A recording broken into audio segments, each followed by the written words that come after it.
ہماری ہر ہفتہ تبلیغ کا سلسلہ جاری ہے. آپ کو معاشرتی معاشیاتی بھی ہوگی. اس بار آپ نے جیسا کہ سنا ظلم کا بیان. دیکھیے اللہ رب العزت اپنی دھرتی پر ظلم کو بھی گوارا نہیں کرتا. فرماتے ہیں ہمارے بات اور صوفیوں میں کہ کوئی کافر بھی ہے نا اللہ رب العزت اپنی دھرتی پر کفر اور شرک تک برداشت کر لیتا ہے لیکن ظلم کبھی برداشت نہیں کرتا. اس لیے آپ کے پاس اللہ رب العزت نے جو بھی اگر آپ کو کوئی استطاعت بخشی ہے کوئی طاقت بخشا ہے اور اللہ رب العزت نے اگر آپ کو کسی لائق بنایا ہے کوئی حیثیت دی ہے تو خبردار اپنی طاقت کا اپنے عہدے کا اپنی مال و دولت کا یا جو کچھ اللہ نے آپ کو نوازا ہے اس کا کبھی غلط استعمال کبھی نہیں. یہ سمجھنا چاہیے کہ آج اللہ نے ہمیں جہاں پر جس حیثیت سے رکھا ہے یہ اس کا کرم ہے. اور کسی کو بھی کوئی آج جتنا بھی بڑا فرعون بن لے طاقتور بن لے جتنا بھی دکھا دے دنیا کو ایک سیکنڈ لگتے ہیں اللہ کو اس کو فٹ پاتھ پہ لانے. اس لیے کبھی بھی اپنی طاقت کا اپنی حیثیت کا اپنے عہدے اور کرسی کا اور مال و دولت کا کبھی غلط استعمال نہیں کرنا چاہیے. کہتے ہیں نا کہ آج ہم لوگ جب کسی اللہ رب العزت کچھ ہمیں عطا کرتا ہم کو تھوڑا پاور میں آتے ہیں یا ہم کوئی صاحب حیثیت بنتے ہیں تو سب چھوٹے موٹے جو ہم سے ہوتے ہیں نا ان کو ہم حقیر سمجھنے لگ جاتے ہیں اور سمجھتے ہیں ایک جذبہ ایک شیطانی جذبہ ہے. شیطان سب کے پیچھے لگا رہتا ہے تو چاہتے ہیں کہ بھئی ابھی تو ہم پاور میں ہمارے بچے زیادہ ہیں ہماری طاقت زیادہ ہے ہمارے لوگ زیادہ ہیں ہمارے بندے زیادہ ہیں تو جس کا چاہو جیسے کر لو. اس غریب کے حق میں کون بولنے والا ہے. لیکن یہ انسان کی سب سے بڑی بھول ہوتی ہے. کہتے ہیں اس دنیا میں جس کا کوئی نہیں ہوتا ہے اس کا اللہ ہوتا ہے. جب ہم کسی کے اوپر تھوڑا کچھ ظلم کرتے ہیں کسی کو ستاتے ہیں کسی کو گالی دیتے ہیں یا کچھ بھی اس کے ساتھ غلط کرتے ہیں اور وہ بندہ جب خاموش ہو جاتا ہے اگر وہ بھی پلٹ کر کے جواب دیتے جیسے بھی کر رہا تھا تو کوئی مسئلہ ہی نہیں ہے چلو آپ کا معاملہ کلیئر ہو گیا. لیکن اگر وہ ڈر کی وجہ سے اپنے آپ کو کمزور سمجھ کے اگر خاموش ہو گیا تب پھر اب آپ کی الٹی گنتی شروع ہو گئی. سمجھ لیجیے دیر یا سویر آپ کی اس ظلم کا آپ کی اس اتیاچار کا آپ کی اس غلط حرکت کا آپ کو بدلہ ضرور ملے. یہ پکی بات ہے. ہو سکتا ہے فوری طور پر آپ کو نہ نظر آئے لیکن کچھ دیر کے بعد آج نہیں تو کل اور ہو سکتا ہے آپ گزر جائیں تو آپ کی نسلوں کو کہیں نہ کہیں اس کا انجام بھگتنا ضرور پڑے گا. تو جب بندے پر کسی بھی مجبور غریب لاچار بندے پر کوئی ظلم کرتا ہے اتیاچار کرتا ہے اور وہ بندہ ڈر کی وجہ سے اگر خاموش ہو گیا کچھ کہہ نہیں پایا تو کہتے ہیں جب وہ ڈر کر کے اور خاموش ہو کر کے ٹھنڈی سانس لیتا ہے کہ میں کیا کروں ہاتھ مل کر کے رہ جاتا ہے. سامنے والا طاقتور بھائی کچھ نہیں بھی ہار سکتا تو اب وہ کیا کرتا ہے افسوس کر کے اور اپنے آنسو درد اپنے دل میں دبا کر کے بیٹھ جاتا ہے.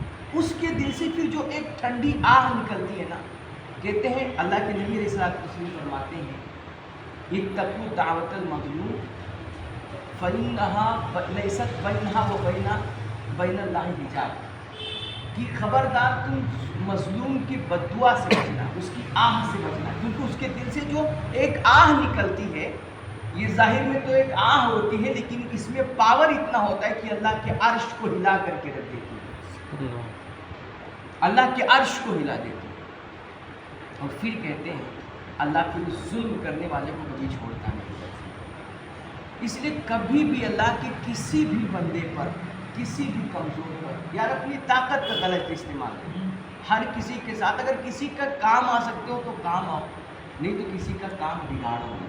آج ہمارے ہاں جس کو بھی دیکھو لوگ کتنا بھی کوئی مال و دولت والا ہو سیٹ ہو بڑا دیکھنے میں خوشحال لگتا ہو لیکن آپ اس کے دل سے جا کر کے کبھی پوچھیے نا تو اندر سے وہ انسان روتا ہوا ملے. اس دنیا میں آج کوئی بھی خوشحال نہیں ہے. آپ کہیں بھی چلے جائیں کوئی وقت کا امبانی اور اڈانی کوئی بھی ہو آپ جا کر کے اس سے دل سے پوچھیے نا انسان اندر سے روتا ہوا ملے گا. اور ایسے ایسے بہت سارے لوگ ہم لوگوں کے پاس آتے رہتے ہیں